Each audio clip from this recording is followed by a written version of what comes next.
como si estuvieran partidas en tridimensionales, porque si las viéramos de fuera, pues solo lo que veríamos es una bola, ¿no? Y no es lo que queremos ver esa imaginación y solamente la podemos, y hacemos un corte a la mitad. Y entonces aquí vemos precisamente de este blastocisto cortado a la mitad, vemos cómo se forma esa imaginación para formar esta estructura que se denomina gástrula y que aquí vemos, pues ahora sí que en la vida real, ¿no? En la vida real, entonces, es esta estructura. Ajá, era una esfera y aquí podemos ver cómo pues hay este orificio. ¿Por qué? Pues porque aquí hacia el interior se formó esa imaginación. La gastrulación, y bueno, este ya es la gástrula, ¿no? Esta estructura que se forma aquí, precisamente, ya es la gástrula. Eh, no solamente tiene que ver con la imaginación y ya tengo la gástrula. Aquí mismo ocurre una diferenciación celular. Ajá. Ocurre la diferenciación celular hacia las tres capas germinales. Entonces, vean, cuando tengo al blastocisto y ocurre esta imaginación, las células que quedan hacia el interior, ajá, hacia el interior de esta estructura de la gástrula, se diferencian hacia lo que se denomina el endodermo. Endo quiere decir dentro, y entonces, bueno, precisamente lo que está dentro de la gástrula, todas estas células que están hacia dentro de la gástrula, pues son lo que se denomina el endodermo. Ajá. Luego, las que quedaron por fuera, que prácticamente, bueno, no sufrieron cambios en el espacio, o sea, siguen estando en la misma posición donde estaban precisamente en el blastocisto, es la misma posición, pero sí se diferencian hacia una estructura que ahora se llama el ectodermo. ¿Por qué es el ectodermo? Porque ecto quiere decir fuera, y entonces son las células que están hacia afuera de la gástrula, y entonces eso se lo denomina el ectodermo. Ajá. Y finalmente, la otra capa germinativa, células que se encuentran hacia el interior del blastocisto, se van a organizar en forma de un anillo, ajá, vean aquí está, alrededor del endodermo. Otra vez esto está partido a la mitad, de tal manera que este es un anillo que da toda la vuelta al endodermo, y eso es precisamente, como está en medio, pues se lo denomina el mesodermo. ¿Ok? Entonces vean cómo precisamente a partir del blastocisto, mediante el proceso de gastrulación, nosotros obtenemos una gástrula donde podemos distinguir claramente las tres capas germinativas que van a dar origen, bueno, ectodermo, mesodermo y endodermo, que van a dar origen a, pues, todos los órganos y tejidos del nuevo organismo. ¿Ok? Entonces, bueno, pues hasta aquí vamos, ¿eh? Hasta aquí vamos bien. Entonces, a partir de un blastocisto, ¿qué se formó? Se formó una gástrula. Pero, ¿y entonces dónde se forman las células germinales? Ajá. ¿Dónde se forman las células germinales? Entonces, vamos a regresar a nuestro blastocisto. Del blastocisto, la primera diferenciación que ocurre es en el macizo celular interno. Ocurre una diferenciación celular, una primera diferenciación celular en la cual se va a formar una capa de células aquí que se denomina el epiblasto, y otra capa de células que se denomina el hipoblasto. Ajá, epi quiere decir por arriba e hipo quiere decir por abajo. Y aquí me van a decir, oye, pero aquí el hipo está por arriba. Bueno, nada más denle la vueltecita a esta estructura, de tal manera de que esto quede arriba, y entonces van a ver que este sí es el epiblasto y que este queda por abajo y es el hipoblasto. ¿Ok? Entonces, a esta estructura se le denomina disco embrionario. Entonces, el macizo celular interno, el blastocisto, va a formar una estructura en forma de disco que tiene dos capas de células, el epiblasto y el hipoblasto, y bueno, ellas, bueno, esta es la primera diferenciación, y esta se denomina el disco embrionario. Entonces vean, aquí tenemos una representación a la derecha. Este es un embrión humano. Bueno, esta clase es de mucha imaginación, ¿eh? Se tienen que imaginar que eso es un embrión humano. Me van a decir, bueno, ¿y eso qué cosa es? Bueno, es una esquinita, pero bueno, pues eso es a los 12 o 14 días. TPC quiere decir días poscoito, ajá, en el humano, o sea, 12 o 14 días poscoito en el humano. ¿Y qué es lo que tenemos?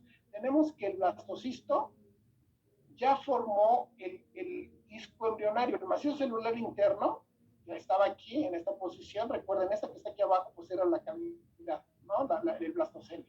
Entonces, el macizo celular interno formó a dos estructuras, al epiblasto, que está aquí en gris, y al hipoblasto, que está aquí en amarillito. Ajá. Y entonces, a esto es lo que se le denomina el disco embrionario. Claro, si lo ves así, bueno, pues sí dices es un disco, ¿no? Seguramente la realidad, bueno, pues se parezca un poquito más a esto, donde no esté tan plano como se muestra ya, pero bueno, pues más o menos, pues ahora sí que con un par de cervecitas sí podíamos ver que esa estructura es un disco, ajá, un disco aplanado, de tal manera de que ¿a dónde se van a formar las células germinales? Bueno, pues las células germinales, experimentos en ratón, que vamos a ver más adelante, lo que han determinado es que esas células, las células germinales, se van a originar en el epiblasto posterior, ajá, considerando esta región como anterior y esta como posterior. En el humano diríamos, ¿a dónde se forman las células germinales primordiales? Esas células que van a dar origen a las células germinales, pues precisamente se forman en el epiblasto posterior. Recuerden que a partir de estructura del epiblasto es donde se van a formar pues realmente todos los órganos y tejidos. Vean, aquí está el epiblasto, ¿sale? ¿Qué va a formar? Ectodermo, mesodermo, endodermo, y ahora ya vemos que del epiblasto también se van a formar las PGCs, las células germinales primordiales. El hipoblasto, ¿a qué va a dar origen? Solamente al saco vitelino, ¿sale? Entonces, el epiblasto, pues es esa estructura muy importante porque pues de ahí se va a originar pues, prácticamente todo, ¿sale? Entonces, vamos a regresar a este punto y entonces, bueno, lo que tenemos es precisamente esta imagen en la cual nos muestra cómo se formarían las PGCs en el caso en el caso del humano. Ajá. Entonces, recuerden, tengo el blastocisto comienza la gastrulación, ajá, y cuando inicia la gastrulación se forma este disco embrionario, el epiblasto y el hipoblasto. Bueno, pues en el epiblasto, en la región posterior, epiblasto posterior, es a donde se van a formar las células germinales primordiales. Ahora, todos estos estudios se realizaron realmente en el ratón, porque bueno, pues eso no podemos estar experimentando con los humanos, pero todos los estudios se llevan a cabo en el ratón. El ratón, obviamente, se lleva a cabo la diferenciación de la misma manera, también va a ocurrir en el epiblasto, pero en el ratón la estructura del embrioncito del ratón es diferente a la del humano. Entonces, en el humano tenemos un epiblasto y un hipoblasto que tienen forma de disco, el disco embrionario. En el caso de los ratoncitos, no tenemos un disco, lo que tenemos es una copa, ¿no? Es como si los ratoncitos fueran a agarrar la jarra, ya vienen armados con su copa desde el principio embrionario. Y vean aquí esta estructura en forma de copa. Es igual, aquí tengo el epiblasto y aquí tengo el hipoblasto. Ajá. Nada más que no están en forma de disco, sino están en forma de copa. Es como si tomáramos de aquí abajo a esta estructura y jaláramos hacia abajo, ¿sale? Jalamos hacia abajo y entonces esto que está en forma de disco, pues ahora va a quedar en forma de copa, ¿sale? Vean, lo grisecito, que es el epiblasto, ahora va a quedar, ahora si lo jalamos de abajo en una forma de copa, ajá, pero sigue siendo el epiblasto, y por fuera, ¿qué voy a tener? Pues el hipoblasto, ¿sale? Aquí lo tenía aquí, y una vez que jalé aquí hacia abajo, pues entonces lo que tengo es al hipoblasto localizado acá. Entonces, en el ratoncito, cuando la pregunta es ¿a dónde se forman las células germinales primordiales en los ratones? La respuesta es en el epiblasto proximal posterior, porque precisamente, bueno, habíamos dicho que en el humano era en el epiblasto posterior, pero nosotros en el caso de los ratones tenemos un epiblasto que tiene una región proximal y sí, bueno, vamos por partes. Una parte proximal y una parte distal que está aquí abajo, ajá, más lejanita. Entonces, tiene una parte proximal y una parte distal, y tiene una región anterior y una posterior. Entonces, por eso es que en el ratoncito se dice, ¿dónde se lleva a cabo la diferenciación de las células germinales primordiales? Y esa se lleva a cabo entonces en el epiblasto proximal, en esta región, no aquí, en la región distal, sino proximal, posterior, considerando que esta es la región anterior y esta es la región posterior. Entonces, allí es a donde se originan y podemos localizar por primera vez a las células germinales primordiales, ¿sale? En el epiblasto proximal posterior, y se ha determinado, más adelante vamos a revisar el artículo, en el cual se ve que esa diferenciación se lleva a cabo o le llega desde el ectodermo extraembrionario. El ectodermo extraembrionario secreta un factor que se llama BMP4, el factor de formación de hueso, BMP, con Morphogenetic Protein, ajá. BMP4, las células del ectodermo extraembrionario van a secretar a BMP4 en esta región, y entonces las células que estén aquí se van a diferenciar hacia PGCs, ¿sale? El artículo, ya les digo, donde se pudo demostrar esto, lo vamos a revisar más adelante. Ahorita solamente quiero que se queden con el concepto de dónde es que se originan, dónde vemos, dónde ocurre, ajá, físicamente y también en el tiempo, la formación de las células germinales primordiales. Entonces, si les preguntara, si fuéramos a tener un examen y yo les preguntara, ¿cuándo durante el desarrollo embrionario se forman las células germinales primordiales? ¿Qué me dirían ustedes? ¿En la mórula, en el blastocisto, en la gástrula o en algún lugar intermedio? ¿Qué me podrían decir? Bueno, la respuesta sería al inicio de la gastrulación. Ajá, recuerden que habíamos llegado hasta blastocisto, y del blastocisto se va a formar ese disco embrionario. Aquí está el disco embrionario que se forma, y entonces ya tengo el epiblasto y el hipoblasto, y entonces en el epiblasto posterior, en el caso del humano, donde se lleva a cabo la formación de las PGCs, y en el epiblasto proximal posterior, en el caso del ratón, ¿sale? Entonces ya sabemos físicamente dónde, en el epiblasto posterior. En el caso del ratón hay que decir también la palabra proximal, ¿ja? Epiblasto proximal posterior. Y ¿cuándo? Bueno, pues eso, al inicio de la gastrulación. Recuerden, estamos en ese momento, al inicio de la gastrulación, y eso a cuánto se corresponde. En el ratón estamos hablando de entre 6.25 a 6.5 días después, ¿no? Y en el caso del humano, entre el día 12 y 14 es cuando se forman las células germinales primordiales.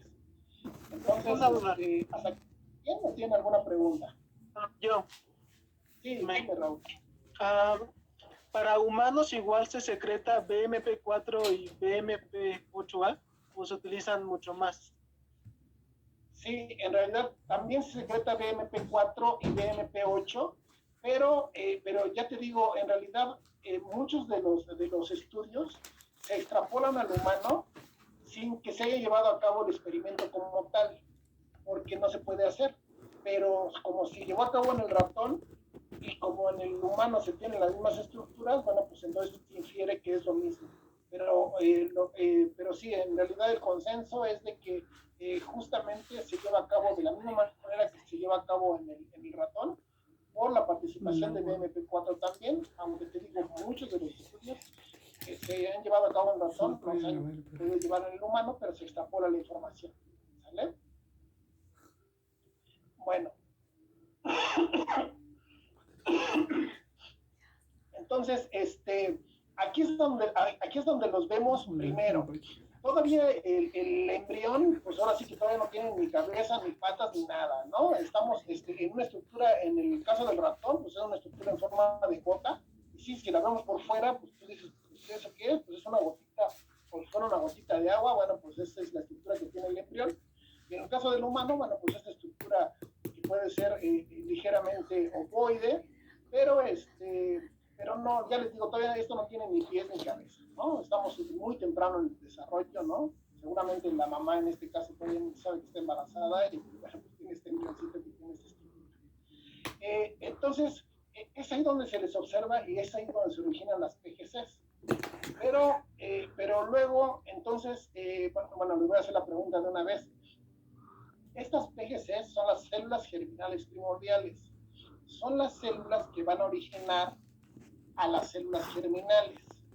Entonces, ¿dónde deberían de estar localizadas esas células germinales primordiales cuando continúe el desarrollo embrionario?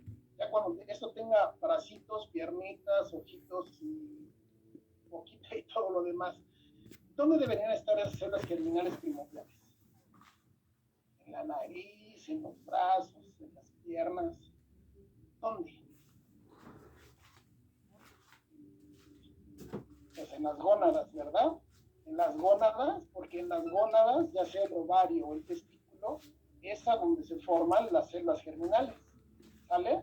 ¿Sí les queda claro el concepto? Las células germinales primordiales tienen que estar en las gónadas para que ocurra la diferenciación hacia la línea germinal femenina o masculina y puedan formar ovocitos o puedan formar espermatozoides. ¿Sí? ¿Estamos claros con eso? Bueno, pues entonces déjenme platicarles de una cosa muy extraña que ocurre en el desarrollo embrionario con las células germinales primordiales, y es que cuando continúa el desarrollo embrionario, y ya estamos aquí, por ejemplo, en el caso del humano, en la semana 3, en la semana 3, donde esto, bueno, pues ya más o menos tiene una cabecita y una colita, todavía no tiene patas y eso, pero ya comienza a tener una cierta estructura. Podemos ver o podemos localizar a las PGCs en el saco vitelino, aquí, cerca del alantoides. O sea, cuando continúa el desarrollo embrionario, uno puede ver que las PGCs en la semana 3 se encuentran en el saco vitelino cerca de la base del alantoides. Ahorita vamos a explicar esto de lo del saco vitelino y de lo del alantoides, o a lo mejor lo explico de una vez. Aquí está, este es el embrioncito ya completo, donde, bueno, pues eso, estamos en un momento en el cual más o menos, o sea, es un gusanito, en este estadio todavía somos como un gusanito, ¿no? Donde, bueno, se ve un poco la cabeza, se ve un poco el ojo, y vemos las estructuras del saco vitelino, por ejemplo, aquí lo tenemos, Luego que es el alantoides, como ven, aquí está formando parte de la placenta, ¿no? Y bueno, pues aquí la placenta, ¿no? Entonces aquí está el embrión, y el embrión, les digo, ya comienza a ocurrir una diferenciación entre los diferentes órganos y tejidos, pero resulta que las células germinales primordiales, en lugar de que se formen en la estructura a donde van a formar a las células germinales, que sería el ovario o el testículo, se forman en la pared del saco vitelino, muy lejos de las gónadas en formación, muy lejos, pero a kilómetros. Entonces, tiene que haber, o sea, las PGCs tienen que hacer un gran recorrido para llegar hasta las gónadas en formación, las crestas genitales que se denominan en ese momento. No, yo sería porque Hola. Allí es donde ellas se van a poder diferenciar hacia ovocitos o hacia espermatozoides.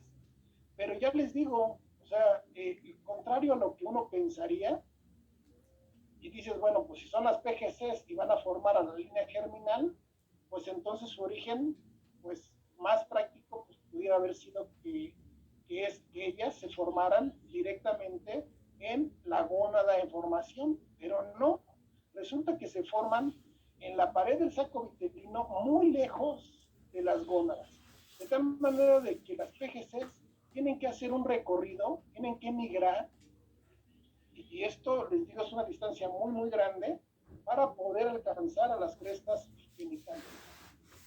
Y entonces ahí sí ya formar ya sea ovarios o testículos y poder diferenciarse a ovocitos o espermatozoides.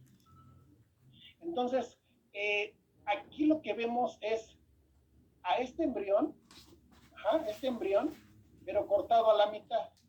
Entonces, hacia esta parte de acá, aquí vendría la cabecita y el ojito, pero eso lo cortamos, está partido a la mitad para que se vea dónde están las crestas genitales y para que se vea que las PGCs tienen que hacer una migración y migran por la pared del intestino. Este que está aquí representado es el intestino. Entonces van a migrar las PGCs por la pared del intestino, ajá, van a, para poder, y luego van a pasar aquí por el mesenterio, para poder llegar hacia las crestas genitales, y allí ellas se van a diferenciar ya sea en ovario o en testículo, y entonces las PGCs van a poder formar pues a las ovogonias o a las espermatogonias para que puedan formar finalmente a los ovocitos y a los espermatozoides. Pero entonces, eso tiene que... Sí, dígame. Tengo una duda. ¿Hay algún estudio o algo así que diga que durante el viaje que hacen las PGCs hasta llegar a su ubicación final hay interacciones con ciertas proteínas o factores o algo así? Sí. De hecho, en un momento más les voy a platicar un poco acerca de ellos, ¿sabes? Acerca de este viaje. Entonces, esto es lo que tienen que hacer precisamente. Esto es lo que tienen que hacer las PGCs. Por eso les digo que es muy interesante conocer su origen, porque pues, es contrario a lo que uno pensaría, ¿no? O sea, si voy a hacer PGCs, pues que las PGCs estén aquí en las gónadas de formación, pero no. Ya Diosito dijo, no, van a formarse hasta por acá. Y tienen que hacer todo ese recorrido por la pared del saco, por la pared del intestino, subir por el mesenterio y llegar hasta las gónadas, ¿ok? Y esto ocurre, bueno, pues en el tiempo, precisamente esto, fíjense, todo lo que les lleva desde la semana 3, que las PGC están en la pared del saco vitelino, ajá, hasta la semana 5 las vemos en el endodermo del intestino medio y posterior, o sea, en la pared del intestino medio y posterior, y hasta la semana 7, fíjate, desde la semana 3 hasta la 7, van a pasar por lo que se llama el mesenterio dorsal, que es esta estructura que vemos aquí. Ajá. Para subir del intestino y llegar hacia las gónadas, pasan por este mesenterio dorsal hasta la semana 7. Fíjense, todas las semanas que se tienen que sí, echar, con Yasmín Ventura. de a pie, nuestras queridas PGCs, con para Yasmín poder llegar Ventura a la gónada de formación, ¿sí? A las crestas genitales. ¿Qué es? Bueno, esto ya la vimos. Una duda. En este viaje que realizan las células primordiales, ¿es donde se pueden llegar a formar los teratomas o estoy mal? Se pueden, sí, si se pierden y ese tipo de cosas, se pueden llegar a formar teratomas, sí, en efecto, hay algunas patologías, si esto no se lleva a cabo adecuadamente, sí, eso es correcto. Bueno, entonces aquí vamos a ver precisamente, bueno, pues algunos aspectos precisamente morfológicos y también moleculares de las PGCs. Entonces, primero, lo primero que tenemos que poder hacer es distinguir a las células germinales primordiales. Ajá. Porque para hacer ese trabajo de a dónde se localizan primero, ¿no? Para poder determinar que primero estaban precisamente aquí, en el saco vitelino, ajá, cerca de la base de los lantoides, pues lo primero que tenemos es que utilizar ciertos marcadores que nos permitan distinguir a las PGCs. Entonces, las PGCs se distinguen porque son células muy grandes, ajá. Esta que estamos viendo acá, bueno, este es el núcleo, ¿sale? Y este es el nucleolo. Este es el núcleo y esta es la célula, la PGC. Y compárenla con esta célula que está aquí al lado, bueno, nada más se ve la mitad, pero es mucho más pequeñita, cualquier otro tipo celular es mucho más pequeña que una PGC. Entonces, si tú haces un corte histológico y ves unas células tan grandes, ya puedes comenzar a sospechar que se trata de una célula germinal primordial. Aquí la vemos en movimiento. A la célula germinal primordial la vemos en movimiento. Y aquí sí vean el tamaño que tiene la célula germinal primordial, que es todo esto, comparada con cualquier otra de las que están aquí. Entonces, el tamaño es claramente mayor. Y el otro marcador que se utiliza es que estas células, las células germinales primordiales, sintetizan unas grandes cantidades de una enzima que se llama fosfatasa alcalina, que a la fecha no se sabe para qué les sirve y por qué secretan tan grandes cantidades de fosfatasa alcalina, pero lo hacen. Y entonces, si tú te consigues un anticuerpo o algún reactivo que te mida la actividad de esa fosfatasa alcalina, tú puedes ya distinguirlas y decir, por el tamaño y por la síntesis de esta fosfatasa, por la actividad de esta enzima, la fosfatasa alcalina, puedes decir que se trata de una célula germinal primordial. Entonces, así es como lo ubicas. Ahora, esta que estamos viendo aquí es una célula germinal primordial en reposo. Ajá. Pero esto, así lo podemos ver, por ejemplo, ya cuando llega a la cresta genital, bueno, pues la podemos ver así. Pero ya dijimos que ella tiene que moverse a lo largo de la pared del intestino para poder llegar hacia las crestas genitales. ¿Cómo hace ese movimiento?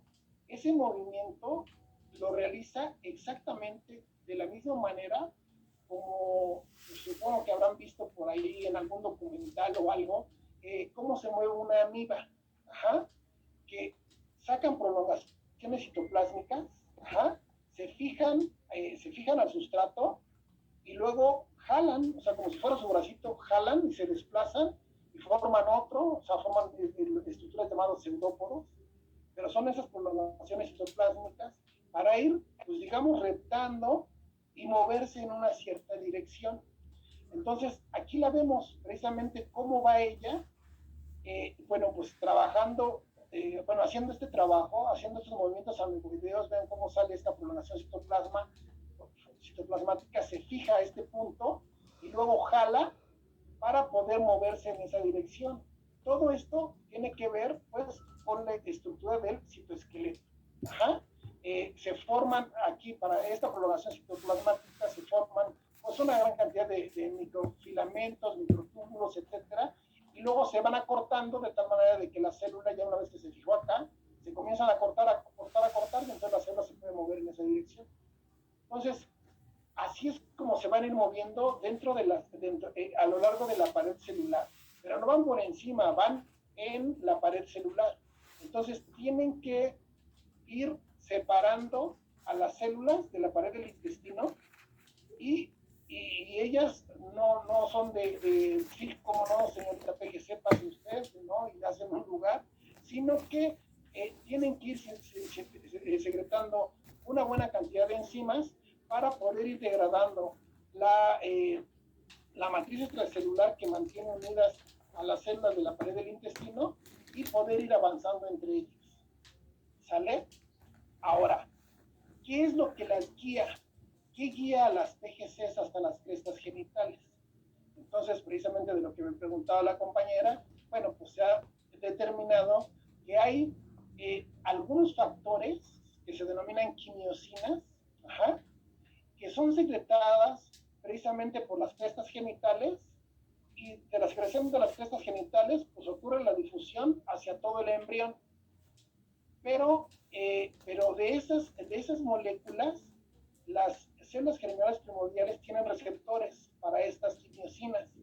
Entonces pueden ir sintiendo dónde es el origen, dónde es la mayor concentración, obviamente, donde es la mayor concentración es donde se están originando, que es en las crestas genitales, y entonces ellas se pueden ir guiando hacia las crestas genitales precisamente por estos factores. Uno de ellos es el llamado SDF1, ajá, factor derivado de las células estromales, o SDF1. Entonces se secreta en las crestas genitales, su receptor se llama CXR4 y se encuentra en la membrana de las PGCs. Entonces, mientras la PGC comienza a recibir las señales de SDF1, se va a ir moviendo hacia donde la concentración sea mayor, que es precisamente la de las crestas genitales, y se va a mover en ese sentido. Y hay experimentos en los cuales se hicieron ratones, por ejemplo, nulos para SDF1, entonces ese ratoncito no puede sintetizar SDF1, y las PGCs entonces no pueden colonizar, no pueden llegar hacia las crestas genitales. ¿Por qué? Pues porque no hay quien les diga es por este lado, ¿no? Entonces, bueno, se quedan por ahí perdidas, luego pueden formar teratomas y tal, pero ya no van a diferenciarse hacia la célula germinal, se requiere el entorno de la gónada, ¿no? Entonces, esto es precisamente la manera como las células germinales primordiales, bueno, primero se les identifica y segundo, cómo ellas van a poder llegar precisamente hacia la cresta genital, hacia la cresta de formación a través de esas quimiosinas. ¿Okay?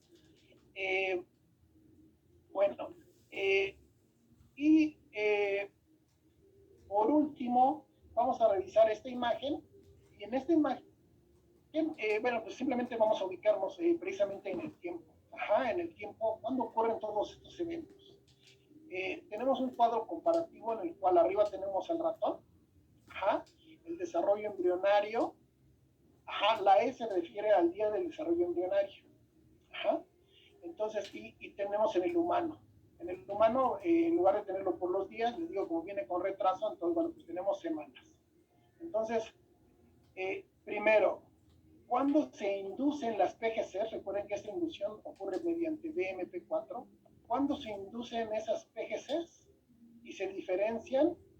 Eso ocurre en el ratoncito al día 6.25 y por la semana 3 en el humano. Ajá. Luego, en la semana 7, las PGCs están en el saco embrionario, ajá, en el saco vitelino, cerca de la base de los lantoides. En la semana 7, perdón, el día 7, embrionario del ratón, y en la semana 4.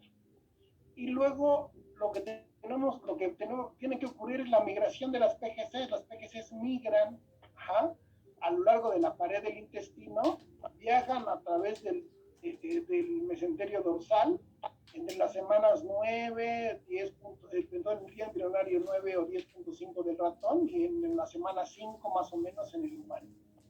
Luego, ¿cuándo llegan las PGCs? Finalmente, fíjate, ¿cuándo llegan las PGCs finalmente a la gónada de formación, a las crestas genitales? En el caso del ratoncito, es alrededor del día 11, ajá, cuando ellas colonizan a la cresta genital.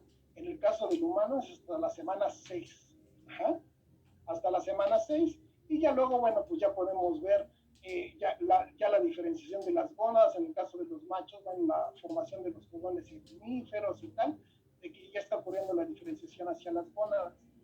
Entonces, bueno, precisamente lo que revisamos en esta clase es eso, cuál era el origen, ajá, de las PGCs y toda la aventura que tienen que vivir ellas para poder viajar desde un sitio muy lejano, ajá, desde la pared del saco vitelino, para poder llegar hasta las crestas gonadales, y cómo tienen que hacer ese camino.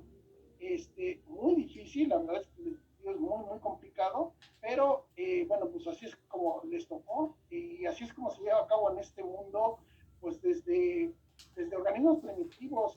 Comentarles que, bueno, pues alguna vez recientemente asistí a un seminario donde platicaban acerca de las PGCs, también en el caso de las moscas de las frutas, las drosófilas, y ocurre exactamente lo mismo, ¿eh? O sea, las PGCs se forman lejos de la gónada en formación y tienen que migrar para poder finalmente colonizarlas. Entonces, estos eventos están muy conservados. Decirles que precisamente la gametogénesis, la formación de los gametos, es uno de los procesos más conservados evolutivamente, precisamente por la importancia que radica. Ya saben que durante la evolución, bueno, van ocurriendo mutaciones por diversas razones. Algunas pueden ser espontáneas, otras pueden ser por exposición a agentes o a luz ultravioleta o lo que sea. Y bueno, eso hace cambiar a las células. Pero esto no puede pasar mucho en el caso de la aldea germinal, porque si pasa esto, resulta que, bueno, pues el organismo va a poder, bueno, ya no va a poder ser fértil, y entonces esa mutación no va a poder pasar a la siguiente generación, y entonces pues ahí se quedó, ¿no?, esa mutación. Por lo tanto, durante la gametogénesis lo que vemos es una gran conservación. Les voy a platicar que de hecho hay algunas proteínas que están súper conservadas desde la mosca hasta los humanos, de tal manera de que si a una mosca tú le quitas un gen, ajá, un gen que es importante para que se formen los gametos, y le pones el del humano, el gen del humano, se recupera la mosquita recupera la fertilidad. Ajá, así de conservado, o sea, son como intercambios de partes, pero funciona perfectamente lo de la drosofilia en el humano. Bueno, esos experimentos obviamente no los puedes realizar, pero los de los humanos en las moscas sí, precisamente por esta conservación tan grande que hay. Entonces, bueno, pues ya les digo, en la siguiente clase, bueno, en una siguiente clase, no necesariamente tiene que ser el próximo martes, vamos a seguir platicando más acerca de esto, de cómo se originan, de cómo ocurre esa inducción para que las células germinales primordiales se diferencien, ¿no? A partir de este factor importante que es el BMP4. Entonces ya revisaremos ese artículo. Pero antes de revisar ese artículo, tenemos que meternos y platicar acerca un poco de biología molecular y probablemente en la siguiente clase hablemos acerca de eso, un poco acerca de biología molecular y de la generación de los protones nulos, que es tan importante para poder realizar estos experimentos y poder determinar si una molécula es importante para la gametogénesis o para cualquier proceso o no. Y entonces eso es lo que haremos en las siguientes clases. Pero por el día de hoy, bueno, pues eso es lo que les quería platicar nada más. Si tienen alguna otra pregunta o comentario al respecto. Profesor, yo tengo dudas acerca de